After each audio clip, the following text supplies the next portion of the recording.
একটা তুমুল মিছিল হচ্ছে অন্যায়ের বিরুদ্ধে, কোনো একটা বুলেট এসে আমার বুকটা হয়তো বিদ্ধ করে দিয়েছে। একটি স্বপ্নের কথা বলতেন তিনি বহুদিন ধরেই।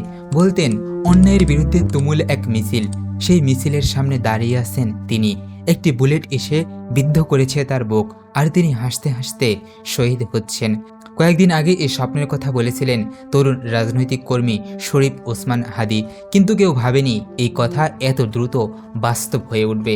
ঢাকা ৮ আসনের স্বতন্ত্র প্রার্থী হওয়ার ঘোষণা দিয়ে কয়েক মাস ধরে মাঠে সক্রিয় ছিলেন হাদি। তার প্রচারণার ধরন ছিল ভিন্ন। ভোররাতে মসজিদে গিয়ে মুসল্লিদের কাছে ভোট চাওয়া, ফজরের নামাজের পর হাতে লিফলেট নিয়ে সাধারণ মানুষের দাঁড়িয়ে দাঁড়িয়ে যাওয়া, এসব দৃশ্য প্রতিনিয়ত সামাজিক যোগাযোগ মাধ্যমে দেখা যেত।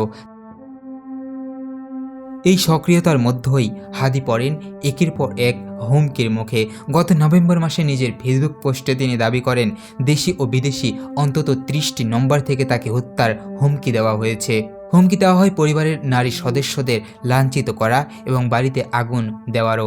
অন্যায়ের বিরুদ্ধে মিছিলের সামনে থাকার স্বপ্ন দেখা এই শরীফ ওসমান হাদি আজ আর নেই। রাজধানীর বিজয়নগরে দুর্বৃত্তের গুলিতে গুরুতর আহত হওয়ার কয়েকদিন পর সিঙ্গাপুরে একটি হাসপাতালে চিকিৎসাধীন অবস্থায় মারা যান তিনি।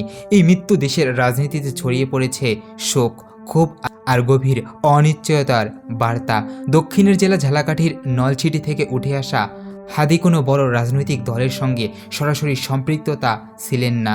তিনি ছিলেন একজন মাদ্রাসা শিক্ষকের সন্তান। নিসারাবাদ কামিল মাদ্রাসার পড়াশোনার পর ঢাকা বিশ্ববিদ্যালয়ের রাষ্ট্রবিজ্ঞানে পড়েন। পরে একটি বেসরকারি বিশ্ববিদ্যালয়ে শিক্ষকতা করেন। জুলাই গণ অভ্যুত্থানের পর ইনকিলাব মঞ্চ নামে একটি প্ল্যাটফর্ম গড়ে তুলে আলোচনায় আসেন শরীফ ওসমান হাদি। এই প্ল্যাটফর্মের ঘোষিত লক্ষ্য ছিল আধিপত্যবাদের বিরুদ্ধে অবস্থান, স্বাধীনতা ও সার্বভৌমত্ব রক্ষা এবং ইনসাফ ভিত্তিক রাষ্ট্র বিনির্মাণ।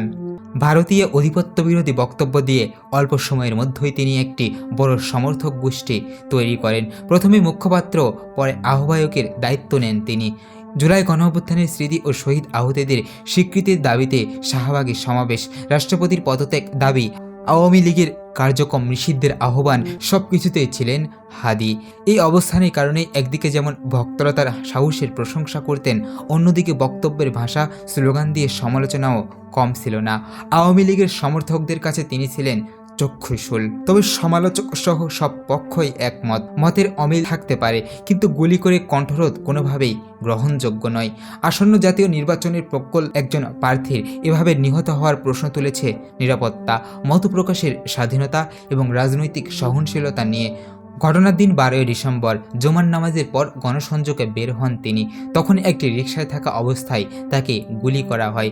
গুরুতর আহত অবস্থায় প্রথমে তাকে ঢাকা মেডিকেল কলেজ হাসপাতালে, পরে এভার কেয়ার হাসপাতালে নেওয়া হয়। সেখান থেকে উন্নত চিকিৎসার জন্য পাঠানো হয় সিঙ্গাপুরে। 18 ডিসেম্বর রাতে অস্ত্রোপচারের পর তার মৃত্যু হয়। মৃত্যুর আগেও তিনি বলেছিলেন, জান দিব তবু জোলাই দিব না। আর এক সাক্ষাৎকারে কাঁদতে কাঁদতে তিনি বলেছিলেন, আল্লাহ যদি আমাকে নিয়ে যায়, আমার বাচ্চাটার দিকে একটু খেয়াল রাখেন। আজ সেই মুখপাত্র আর ফিরবে না।